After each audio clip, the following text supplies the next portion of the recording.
सम्राट अशोक बने मगध के राजा। मगध के सिंहासन पर अधिकार करने के बाद अशोक को 4 साल अपने भाइयों से झगड़े निपटाने में लगे। राज्य के शत्रुओं से लड़ाइयाँ लड़नी पड़ी।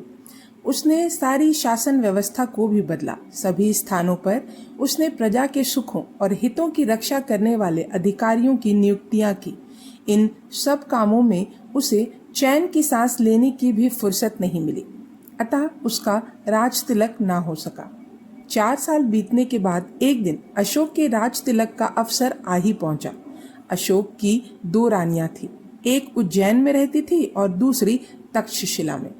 उसने राज तिलक के अवसर पर उपस्थित होने के लिए उज्जैन की रानी देवी और तक्षशिला की रानी कारुवाकी को बुलाने के लिए दूत भेजे, पर दोनों ही रानियां नहीं आई।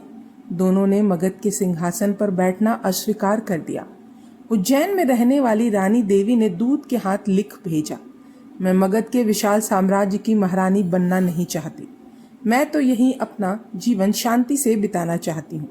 हाँ, मैं दूतों के साथ अपने पुत्र महेंद्र और पुत्री संघमित्रा को आपकी सेवा में भेज रही हूँ।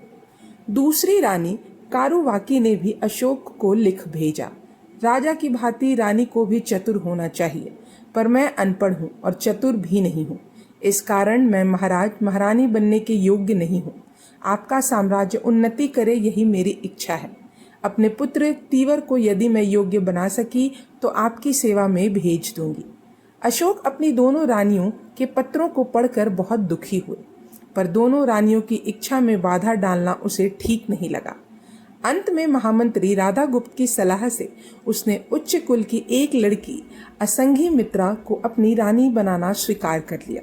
यह नया विवाह उसने राजतिलक के दिन ही करने का निश्चय किया। आज अशोक का राजतिलक होने वाला था। राजतिलक की खुशी में सारा नगर झूम रहा था। पाटलिपुत्र के नागरिकों ने नगर के कोने कोने को सजाया था।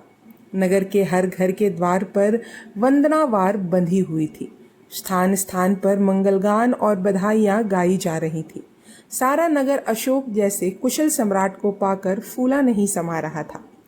नगर के राजमार्ग की शोभा देखते ही बनती थी। आज पाटलिपुत्र की राजसभा में भी अपार भीड़ थी।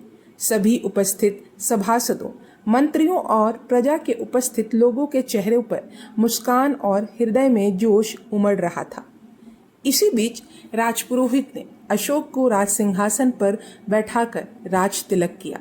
उपस्थित जन समूह ने तालियों की गड़गड़ाहट के साथ सम्राट अशोक की जय का जय जयकार किया।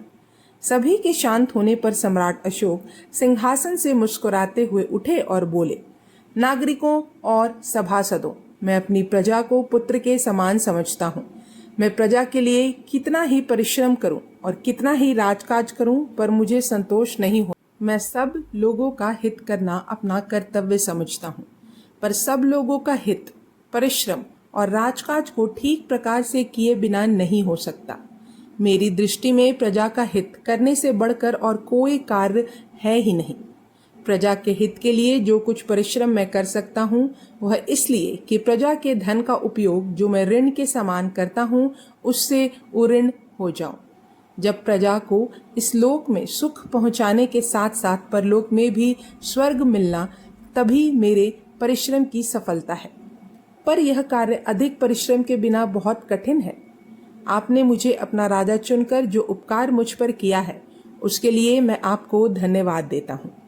मैं आज राज तिलक के पुण्य अवसर पर आप सभी के सामने प्रतिज्ञा करता हूँ कि जो राजकाज के आदर्श मेरे पिता बिंदुसार और दादा चंद्रगुप्त ने बनाए थे उन्हें मैं बनाए रहूँगा। मेरे इस विशाल साम्राज्य में भारतवर्ष के जो राज्य अभी तक नहीं मिल सके हैं उन्हें मिलाऊंगा। यदि वे राज्य अपने आप मेरी अधीनता स्वीकार कर लेंगे तो मैं उनसे प्रसन्न रहूँगा, और यदि वे ऐसा करने में तनिक भी आनाकानी करेंगे तो तलवार के बल पर उनको मेरे साम्राज्य में सम्मिलित होना ही पड़ेगा।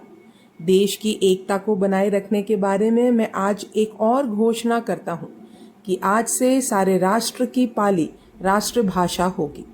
इस प्रकार विशाल देश के निवासी एक दूसरे के विचारों को सहज ही में समझ सकेंगे। सारे देश का एक ही धर्म होगा जिससे हम अपने पुरखों की सभ्यता को जीवित रख सकेंगे।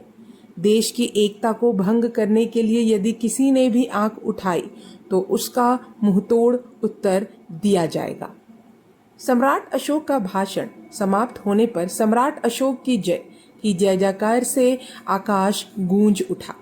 इसी बीच में एक दूत सम्राट अशोक के राज दरबार में आया। उसने सम्राट का अभिवादन कर एक पत्र दिया। सम्राट ने पत्र की मुहर तोड़ उसे पढ़ना शुरू किया।